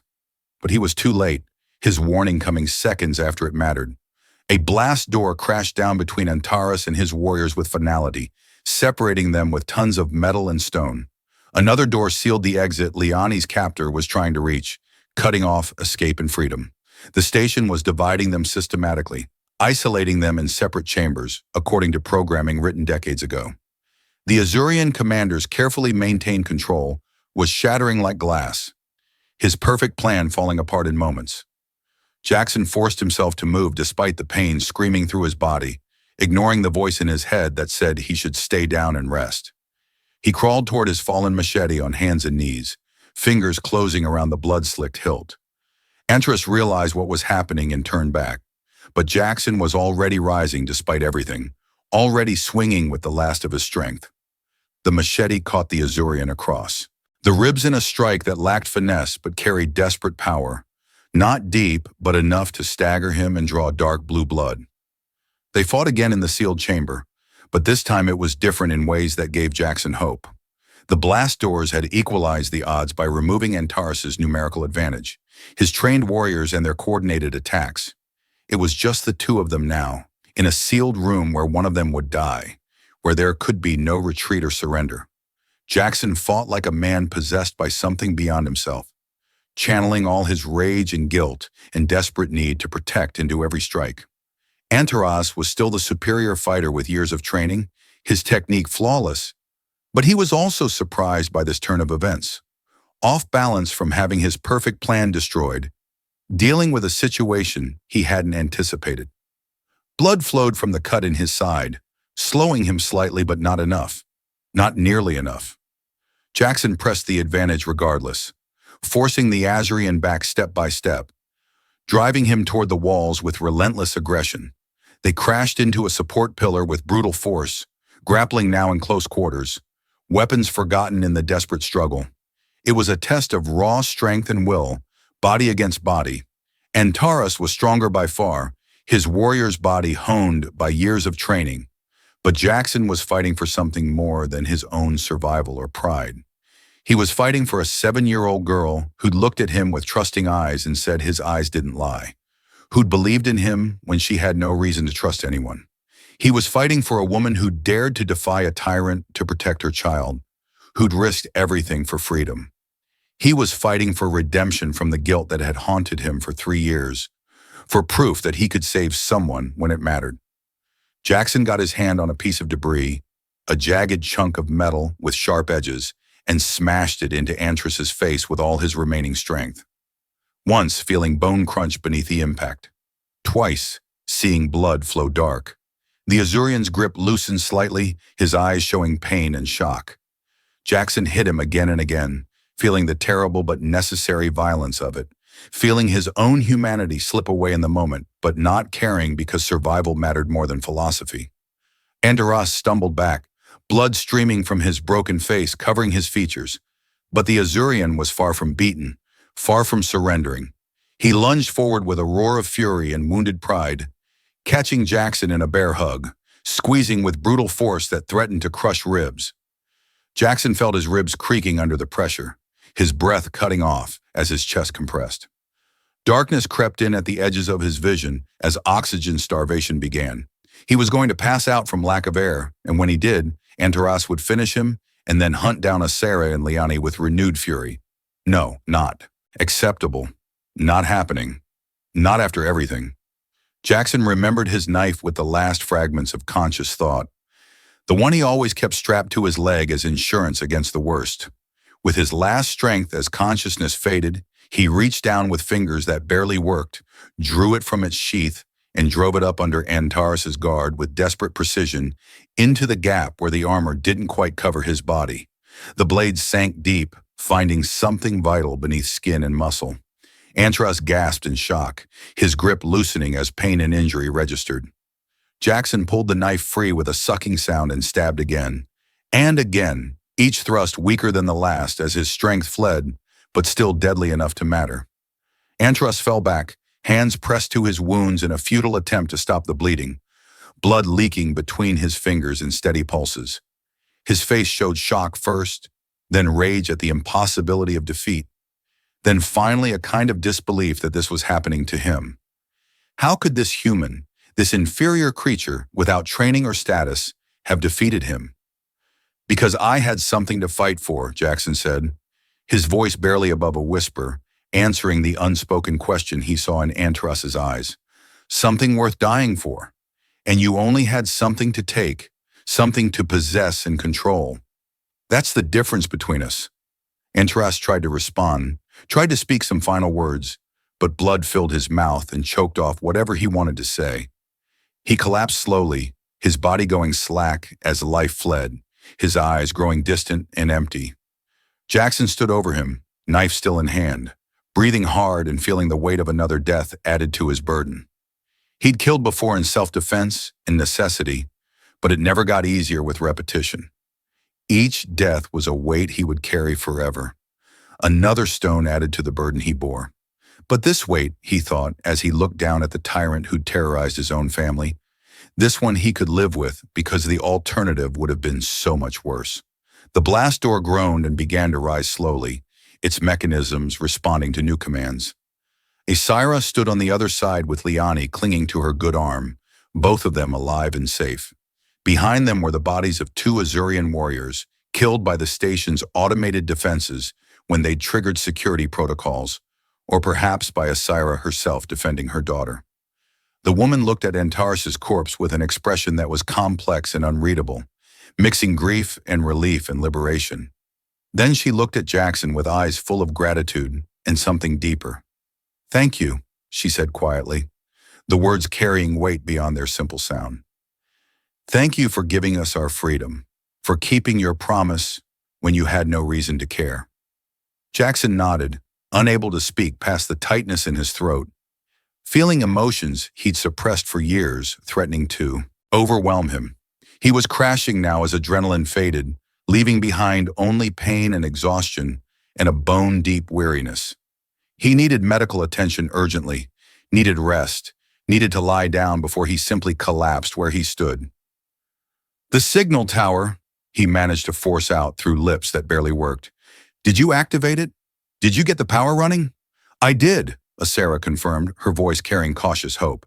"I found the control center exactly where you described it would be. I rerouted power to all the emergency systems, including the communications array. The tower is broadcasting on all frequencies right now. If anyone is listening anywhere in this system, they'll hear our distress call." If anyone was listening, it was a significant if, a gamble on a forgotten planet at the edge of nowhere. But it was all they had left, their last desperate hope. They made their way to the signal tower slowly, Jackson leaning heavily on Asaira, despite her injured arm that must have been agony, both of them supporting each other like wounded soldiers. Liani walked ahead of them with her small knife still clutched in one hand, leading the way through corridors she'd memorized during their brief time in the station with a child's perfect recall. The remaining Azurian warriors had either fled the station in terror or were trapped in sealed sections of the complex, no longer a threat to them. They wouldn't be a problem anymore. The tower chamber was at the highest point of the station, built into the cliff face, a room with walls of reinforced glass that looked out over the endless desert spreading to every horizon. The signal equipment was ancient, built to last forever, its components massive and over-engineered in the way of old colony technology that valued reliability over efficiency. Lights blinked steadily across control panels in hypnotic patterns, indicating active transmission that might reach across the stars. Jackson collapsed into a chair that creaked under his weight, his wounds screaming for attention. He couldn't give them yet because staying conscious mattered more. "How long until someone answers?" Asaira asked the question they were all thinking. "Until someone answers?" Jackson shook his head wearily, exhaustion making thought difficult. "Could be hours, could be days, could be never if we're truly alone out here." Then we wait, she said simply, her voice carrying determination that refused to give up. She lowered herself carefully into another chair nearby. Liani climbed into her mother's lap despite being almost too big for it, finally allowing herself to be a child again after days of forcing herself to be brave, finally safe enough to cry. Asaira held her daughter close with her good arm, rocking her gently, whispering words of comfort in their own language that Jackson couldn't understand, but whose meaning was universal. Jackson watched them, feeling something unknot in his chest that had been tight for 3 years. He'd saved them despite impossible odds. After years of guilt and failure, after the catastrophic failure that had haunted his every waking moment, he'd finally saved someone who needed him desperately. It didn't erase what had happened to his crew, didn't bring back 12 good men who died while he lived, but it proved that he could still make a difference in the world, could still be the person he'd wanted to be before tragedy had buried him alive in more ways than one. The sun set once again, and the temperature plummeted outside the protected chamber toward its nightly extremes. Jackson sealed the tower room's environmental controls, activating the heating systems that ran on geothermal power that would never fail. They huddled together for warmth and comfort, sharing the last of their supplies in a simple meal that tasted like victory. Liani fell asleep against Jackson's shoulder despite his injuries, her small body finally relaxed and peaceful, her breathing deep and steady with the sleep of the truly safe. Asaira watched her daughter with an expression of fierce love, mixed with relief so profound it was almost painful to witness. "I thought we were going to die out here," she said softly, not wanting to wake Liani but needing to speak the truth.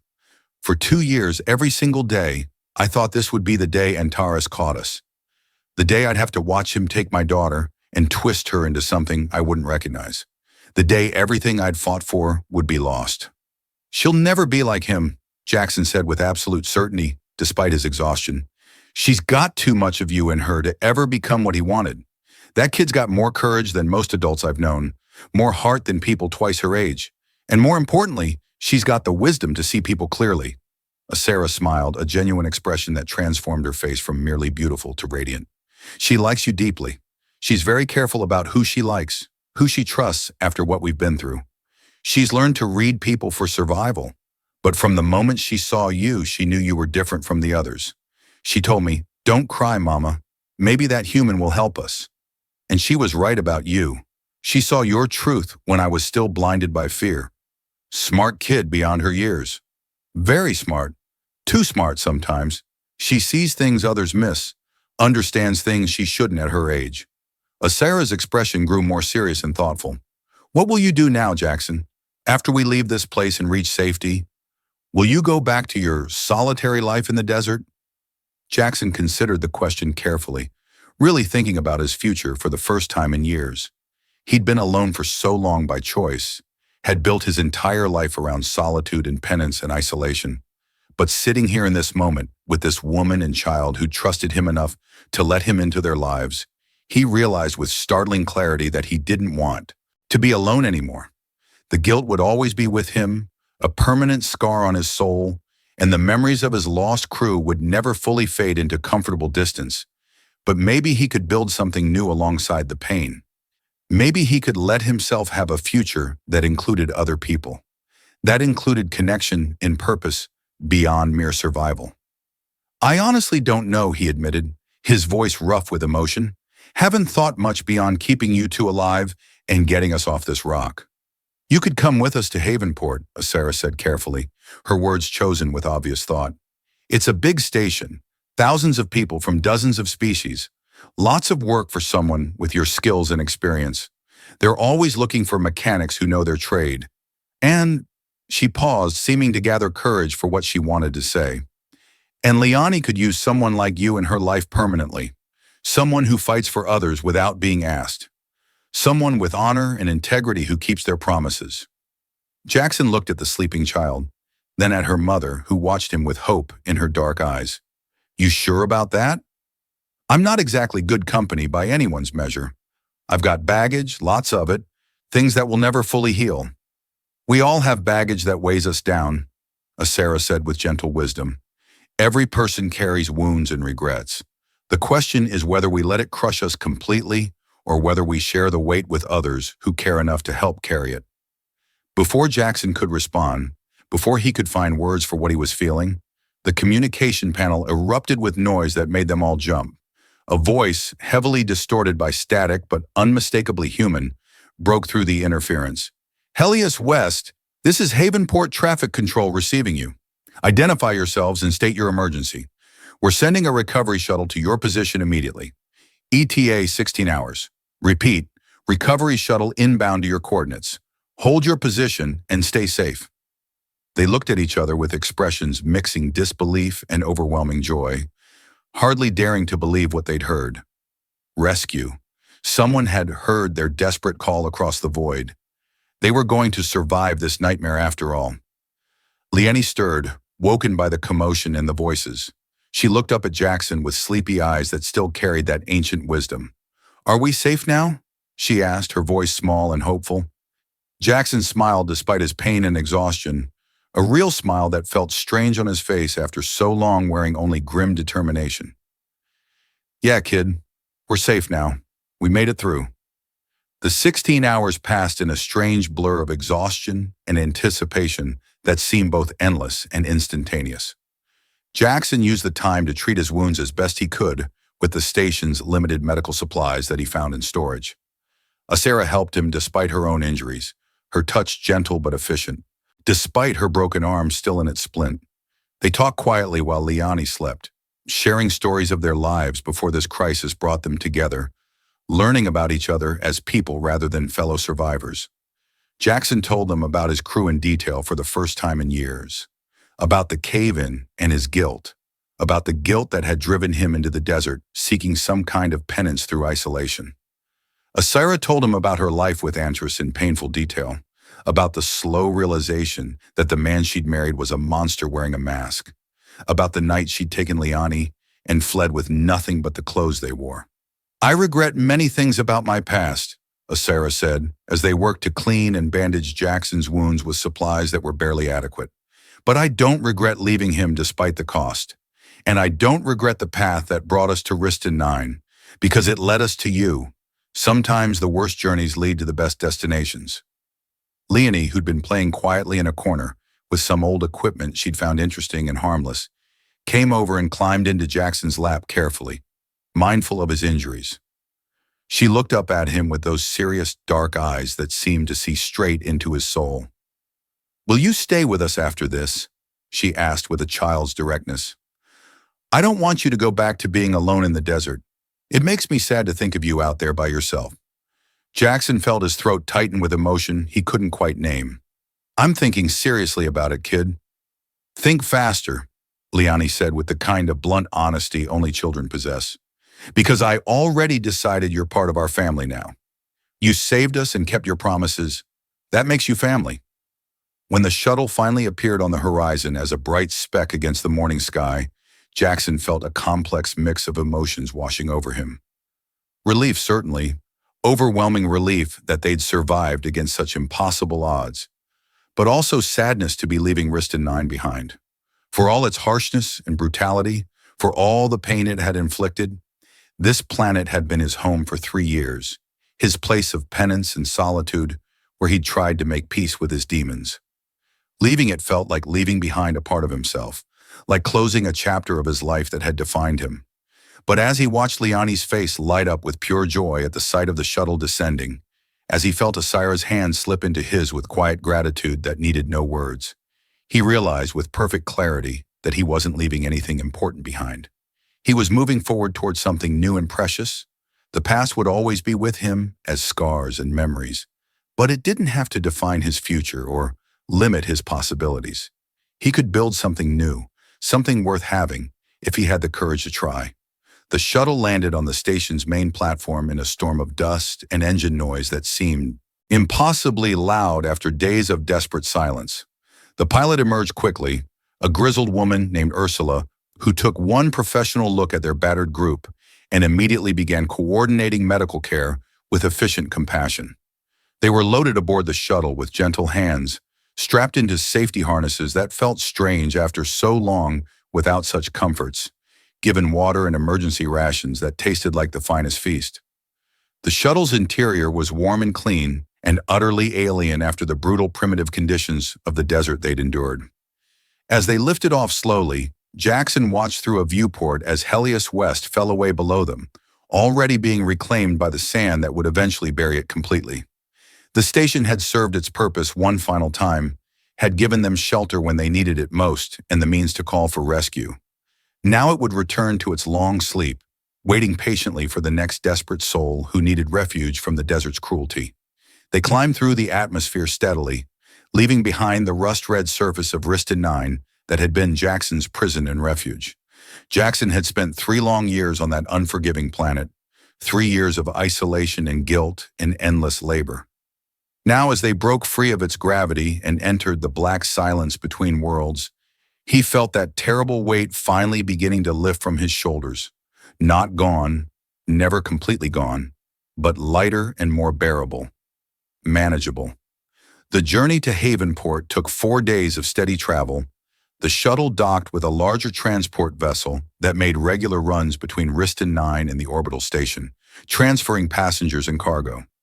The crew were professional and courteous, asking no awkward questions about the 3 battered travelers who'd appeared from nowhere, respecting the privacy that frontier space demanded. That was the way of frontier space where everyone had secrets. Everyone had a story, and most stories were better left untold unless offered freely. Jackson spent the transit time recovering slowly, letting the ship's automated medical systems repair what his own crude first aid couldn't address properly. The injuries were healing well despite their severity, though he'd carry new scars to add to his extensive collection. He didn't mind the scars anymore. Scars were proof you'd survived terrible things, that you'd endured and overcome when surrender would have been easier. He also spent precious time with Asaira and Liani, simply being present with them, learning what it meant to be part of something again after years of isolation. They played simple games together, told stories that made them laugh, shared meals in the communal dining area. Simple, ordinary things, but precious beyond measure to someone who'd forgotten what connection felt like. Liani showed him drawings she made of their adventure with colored pencils someone had given her, stick figures battling in the desert. Under a harsh sun, a small child pointing at a tall human and saying in careful letters, "Maybe he will help us." He kept that drawing carefully, folded it, and tucked it into his pocket like a talisman against despair. Havenport Station appeared ahead of them gradually, growing from a distant point of light to a massive wheel rotating slowly against the backdrop of a swirling gas giant. The station was enormous beyond comprehension, easily 10 times the size of Helios West, home to thousands of beings from dozens of species across known space. Ships of every imaginable design clustered around it like insects around a light. Cargo haulers moving goods, passenger vessels carrying people, scientific research crafts studying the gas giant, even a few military escorts maintaining the fragile peace. They docked at one of the station's many arms and disembarked into a corridor full of noise and motion that was overwhelming after the silent desert. After weeks of desperate silence and isolation, the sheer amount of activity made Jackson's head spin. Beings brushed past them in both directions, hurrying about their business with single-minded focus. Blue-skinned azurians like Asaira moving with elegant grace, green-scaled reptilians that towered over humans, furry quadrupeds that moved on their knuckles with surprising speed, and many others Jackson couldn't even begin to classify or name. And humans, plenty of humans, reminding him that he was no longer alone among aliens. The station authorities processed them efficiently with practiced bureaucracy, providing temporary housing and work permits without excessive questions. Asaira was designated as a refugee with dependent child, granted full protection under Havenport's strict neutrality laws. No one could touch her here legally. No one could drag her back to face Azurian justice or Antaras' surviving relatives seeking revenge. She was free, truly free, for the first time in years. Jackson was processed as a frontier worker, his skills as a mechanic immediately in high demand. The station administrator, a portly human named Nigel with an impressive mustache, offered him a permanent position on the spot, maintaining the station's environmental systems and mechanical infrastructure. The pay was generous, the work was steady and meaningful, and most importantly, he'd be able to stay close to Asaira and Liani. They were given adjoining quarters in one of the station's residential sections, small but comfortable rooms with real beds and running water and temperature control that seemed like impossible luxury. After weeks in the brutal desert, after years in a cramped transport rover, it felt like paradise beyond measure. Their first night on Havenport, Jackson stood at the viewport in his quarters, looking out at the stars scattered across the darkness like diamonds on black velvet. So many of them, uncountable billions scattered across the universe. Each one possibly with planets circling them, with people living their lives with stories unfolding. He'd spent so long looking at sand and the stone that he'd almost forgotten how beautiful the universe could be when you looked up instead of down. A knock at his door pulled him from his contemplation. He opened it to find Liani standing there in sleeping clothes, her small face troubled. "Can't sleep?" he asked gently. She shook her head, dark hair falling into her eyes. "I had a bad dream, that we were still in the desert being chased, and Father found us. And you weren't there to help us this time." Jackson knelt down to her level, making himself smaller and less intimidating. "That's not going to happen, kid. Your father's gone forever, and I'm not going anywhere. I made you a promise." "Promise?" Her voice was small and uncertain. He met her eyes, those dark, knowing eyes that saw so much. "I promise I'm staying right here with you and your mama, for as long as you want me around." She studied his face with that unnerving intensity, then nodded slowly, satisfied by what she saw. "Mama says you're going to stay with us permanently. She says you're part of our family now, if you want to be." Jackson felt that tightness in his throat again, that unfamiliar emotion threatening to overwhelm his carefully maintained composure. "Is that what you want, Liani? For me to be part of your family?" "Yes," she said with simple certainty, no doubt in her voice. "Because you saved us when you didn't have to. And because your eyes don't lie, they never have. And because—" She paused, searching for the right words. "Because when I'm with you, I don't feel scared anymore. I feel safe for the first time I can remember." Jackson pulled her into a gentle hug, careful not to squeeze too tight. "Then I'll stay," he said quietly into her hair, "for as long as you want me around." "Forever," Liani said, her voice muffled against his shoulder, but completely certain. "That's how long I want you to stay." He carried her back to her quarters, where Asaira was waiting with obvious worry. The Azurian woman looked at him over her daughter's head, her expression asking a silent question. Jackson nodded with certainty, and something in Asaira's face relaxed as years of tension finally released. "Thank you," she said softly, as she had so many times since that first desperate meeting. "For everything." "Stop thanking me," Jackson said, meaning it. "We're family now, remember? Family doesn't need thanks for being there." The weeks that followed settled into a routine that felt almost normal. Jackson worked his shifts maintaining the station's complex mechanical systems, using his hands and mind to keep the machinery running smoothly. The work was satisfying in a way he'd almost forgotten, challenging enough to require his full attention, but not so dangerous that he risked his life daily. He discovered he genuinely liked working as part of a team again, liked having colleagues to share meals with and trade stories with. Asaira found work in the station's medical bay, her natural intelligence and careful hands making her an excellent nurse's assistant. She learned quickly, absorbing new skills with the fierce determination of someone who'd spent 2 years surviving on wits alone. Liani attended the station's school, mixing with children of a dozen species, learning and playing and finally being allowed to simply be a child without fear. They spent their free time together, the three of them forming a unit that others began to recognize, exploring the station's markets and gardens, eating at various restaurants that served food from across the known galaxy, watching entertainment vids in a dozen languages. Jackson taught Liani how to fix simple mechanical devices, delighting in her quick understanding and clever questions. Asaira taught them both about Azurian culture and history, sharing the parts of her heritage that were beautiful and worth preserving. 3 months after their arrival, Jackson made it official before witnesses. He stood with Asaira before a station magistrate, a forearm being named Robin who specialized in multi-species contract law, and signed the documents that made him Liani's legal guardian alongside her mother. It wasn't marriage in any traditional sense, But it was a commitment and a promise that he would be there for this child and her mother, that he would protect and provide and be present no matter what came. Liani, who'd been watching the proceeding with her usual serious intensity, finally smiled when the paperwork was complete. "Now you really are my family," she said, taking his hand in one of hers and her mother's hand in the other, linking them together. "Forever and always." "Forever and always," Jackson agreed without hesitation, and meant it with his whole heart. That night, standing once more at the viewport with Asaira beside him and Liani asleep in the next room, Jackson Reyes allowed himself to believe in the future for the first time in 3 long years. The guilt of his past failures would always be part of him, woven into the fabric of his soul like scars into skin. But alongside that pain was something new and precious: hope, connection, purpose beyond mere survival.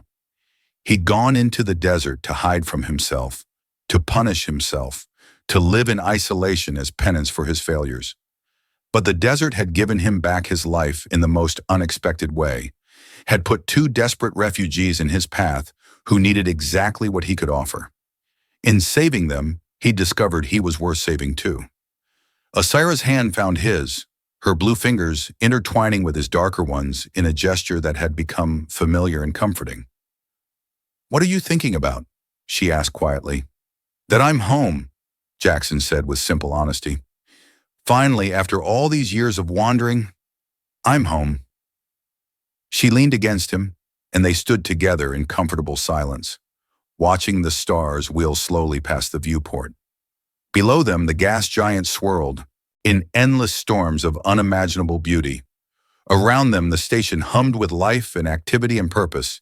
And inside these quarters, a small blue-skinned girl dreamed peacefully, knowing she was safe, knowing she was loved, knowing she had found her own home at last. Jackson Reyes had spent 3 years in the desert, 3 years of solitude and guilt in endless sand. He'd gone there broken, convinced he deserved nothing better than isolation and hard labor as punishment for his failures.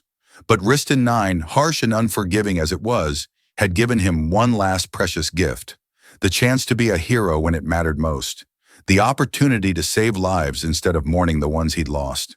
And in accepting that chance, in choosing to help 2 desperate refugees fleeing across an alien wasteland, he'd found something he'd thought was lost forever: a reason to keep going, people to care about deeply, a family to call his own.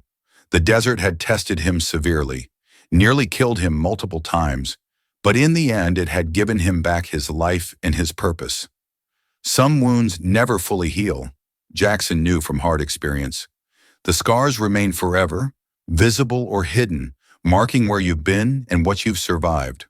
But scars are also proof of healing, evidence that the body and soul can repair themselves, can continue despite terrible damage. Jackson Reyes bore his scars with quiet pride now, each one a story worth telling, each one a lesson learned through pain. And when Liani asked about them, as she sometimes did with a child's natural curiosity, tracing the lines on his hands and arms with gentle fingers, he told her the truth: that scars are what you earn when you fight for something worth having, when you refuse to give up even when the odds are impossible. "Like when you fought for us," Liani said, understanding shining in her young old eyes. "Exactly like that," Jackson confirmed with a smile. And standing there in the warm light of their quarters on Havenport Station, surrounded by the quiet sounds of a family at rest, Jackson Reyes finally let himself believe what he'd been too afraid to accept before: that he was worthy of forgiveness, that he deserved this second chance at happiness, that he had earned the right to be happy through his actions and his sacrifice. The desert was behind him now, thousands of miles away and growing more distant with each passing day. But he would never forget it, never forget the lessons it had taught him about endurance and sacrifice and the strength it takes to keep moving forward when everything seems hopeless. He had been alone in that merciless desert, as alone as any human could be. But a little blue-skinned girl had pointed at him and said with perfect faith, "Maybe that human will help us." And in choosing to help, in choosing to be the person she saw when she looked at him with those trusting eyes, Jackson Reyes had finally found his way home. Not to a place on any map, but to the people who mattered most, to the family he'd built from the ashes of his past, to a future that, for the first time in years, looked bright with possibility instead of dim with guilt. The stars wheeled overhead in their eternal dance, endless and beautiful. And Jackson stood beneath them with his family, no longer alone, no longer running from his past, no longer broken beyond repair. Just a man who'd found his purpose in the most unlikely place, who discovered that sometimes the desert doesn't destroy you. Sometimes, if you're strong enough and brave enough and lucky enough to meet the right people at the right time, it sets you free to become who you were always meant to be.